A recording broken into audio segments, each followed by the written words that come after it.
Hey guys, so today I'm gonna show you how to play a very simple turnaround, and this is how you play it.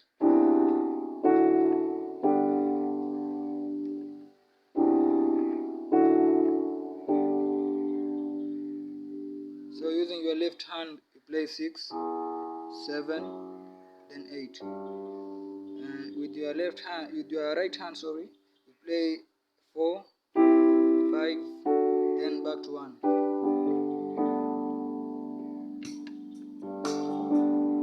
So I'm gonna show you an example